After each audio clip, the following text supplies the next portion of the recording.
I learned something yesterday. One, I try to save everybody who I know. Um, I legit will put my life raft underneath somebody else, fall into the water, and swim to save somebody else. Hey, that's some shit. That's how I have to describe this, because what I mean is I legit try to save everybody who I know who I can try to save.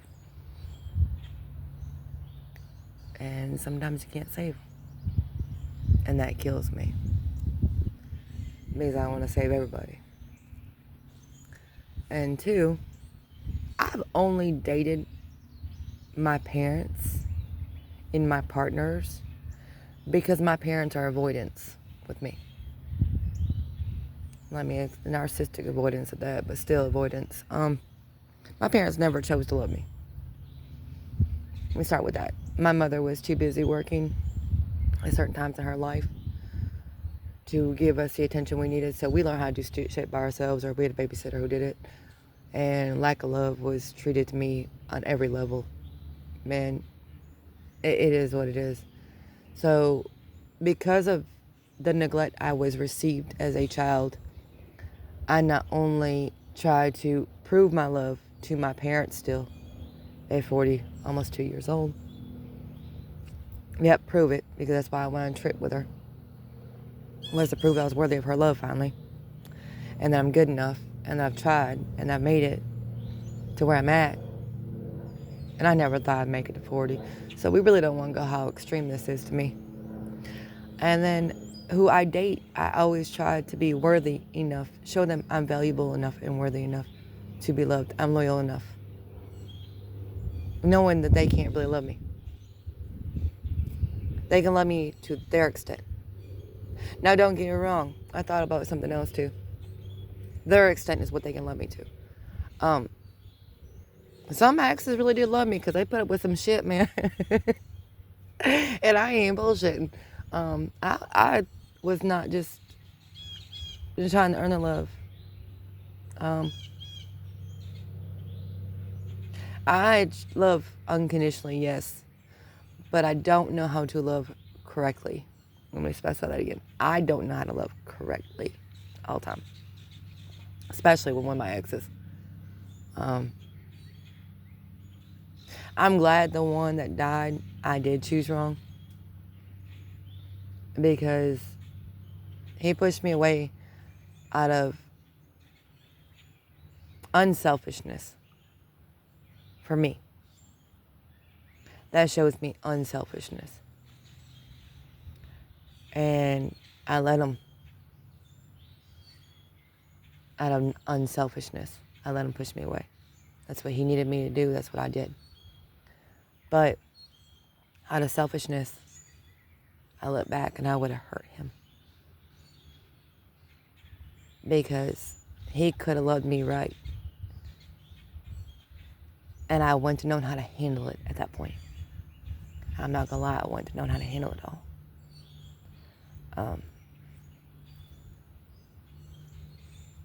God gave me eyes to see the love, but I couldn't hold it right. So I'm glad God removed it. Now that I can hold it right, I can't keep it. And that's understandable. I'm not even mad. I can give love all day long, but accepting and receiving love from me is one of the hardest things you can do to me, because I've never been given the right love. I've never been loved right. Let me specify. I've been given love, but not loved right. I've been abused. I've been neglected. I think love is painful. Looking back at everyone who I try to say, I think love is supposed to be painful, earned, and respect is given one-sided. I've only had one-sided love, to the extreme that I love. The love that they can retain back to me is what they can give. And when I started demanding more, they left. And I'm not mad at them. Oh, they tried making me leave to be the victim. Oh my God, did they ever. And I ain't gonna lie to you, that is a true statement I've ever heard in my damn life. I just heard a post about that. They will legit try to make you leave. See, but I can't give up. So I don't leave. Because I'm stupid. That's how I'm going to put that. I'm stupid. I think one last chance, one last chance, one last chance. No. It don't change nothing. The abuse just gets worse. Even with my own mama. I'm glad God makes them leave. I'm not going to lie to you. And that's the saddest thing you'll ever hear me say. Because if he lets them stay, they're going to destroy me. And not like you think. I can say my mother can set me in a downward spiral to the point I've thought about numbing my shit recently. I ain't gonna lie to you. I can be around addicts and not touch a shit. But I can be around my mother and want to go grab a goddamn bottle off the damn fucking shelf of the liquor store and drink it all. But me being me, I can control myself and not go do it. A lot of people can't do that. I can be around anybody doing shit and not touch it. But when my downward spiral starts, I catch myself. And a lot of people can't do that. They will spiral the fuck out. Because once you numb it once, you just go right down the goddamn train, right back down it. Right back where you used to be. I just watched somebody I love do the same damn thing. They hit a downward spiral recently. I called them out on it. And they went right down the road they used to be on. And there's nothing I can do. They don't want to be saved and I can't save them. I just took my hand away. As you ain't take me down with you. I ain't going with you. I can't. I work too hard to get where I can be around people who do stuff and not touch that shit. And most people are not me, and I know I'm different with that, but I'm proud of myself for that. I can be around any drug and not touch it, including alcohol. I can be around vodka. When my friends drink vodka, they actually see me the day after I got home from my mom. And I told you I had a downward spiral recently, that I wanted to. But when I'm around them, I don't want it. They had it right next to me, looking right at the damn bottle. I could have drank half that damn bottle. They would took care of me. And I didn't touch it. But it's like, if you don't have the endurance, don't be around it. Like, you know your limits. You know what the fuck will trigger you. You know what will set you back, and you know what will stop you from progressing forward. And so does the devil. And guess what comes? Temptation. Guess what you gotta fight? Temptation. My favorite drug of choice is alcohol. Because like I said, I have it in both bloodlines. And I can say no. I can be around it. I can watch you get fucking shit-faced drunk. And you know what I'm gonna do instead? Take care of you.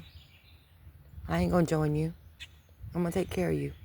My caregiver comes in. And that's the difference. My caregiving side to me is more important than my let's numb it. Because tomorrow when I wake up, it's going to be 5 times worse than what it is today because I done numbed it once. Which means here comes the fucking downward spiral for real, for real. Because then I'm like, oh, I can numb it on weekends. Oh, it's only one day during the week and the weekends. Oh, now it's 2 days a week and the weekends. And next thing I know, it's going to be every fucking day. And this time my kids ain't going to catch me and stop me for me. I'm not going to want to do it just my day off. I stop because I want to do it my day off too. Because I'm with my kids. My kids ain't here no more. I have to have the willpower to stop me. And a lot of addicts ain't got that. But I do. But you can make yourself that way. See, the reason I never became an alcoholic is because of my willpower. in my self-dedication, in my dedication to my children, to not be like my parents, and come home drunk and make them clean up puke, or lay in bed next to my child and let them smell the alcohol off my breath. That was not a mother I wanted to be. I wasn't perfect by far. My mother is not weak. I will tell you that right now. She's unstable. She's neglectful with me. And that bitch is crazy. But weak is not what my mother is. But she started drinking when she was in high school, middle school or high school. Because the house she went home to was like the house she made for me to come home to. And I understand that, so I don't resent her for it. That's the difference in me and her. I don't resent her. I don't have no resentment. I don't have no hate. I don't have nothing but love to give. And I'm not going to change that. I guess that's why addiction really doesn't bother me. I actually love them enough to try to pull them out of addiction. That's why I can be around addicts and not judge. Because I want to save them, not judge them. It's not your place to judge them. It's only God's. If you're not willing to save them, why are you judging somebody, numbing their pain and running from a past that you can't control? Why are you judging them? You don't know what they've been through. I'm not judging them. But when they hit a downward spiral, some of them, they'll run from me. Because I know I can save them if they let me close. They don't want to be saved. They're not willing to fight for their own life. How am I supposed to fight for it for them? I can't. But I'll be there when they come. I ain't give up none of y'all. You ain't your addiction. You ain't your past. Healing's hard and some people never heal. And I can respect that. Healing's not easy. Healing's one of the hardest things I ever did for myself. I legit would break down with music. I would break down by any fucking noise. Any loud bump. Anything would set me off. But instead of me running to a vice, I chose to feel it. A lot of people can't be that. They can't do that. That's why not everybody's meant to heal. And I feel bad for y'all. But that's you. That's a you choice. Nobody can do it for you. Nobody can force you. And nobody can love you enough to make you. That's a you choice. And we gotta respect it. Just know the day that that vice kills you, or you put it down, there's people that love you, even with you holding it. Just saying. Some people love you no matter what.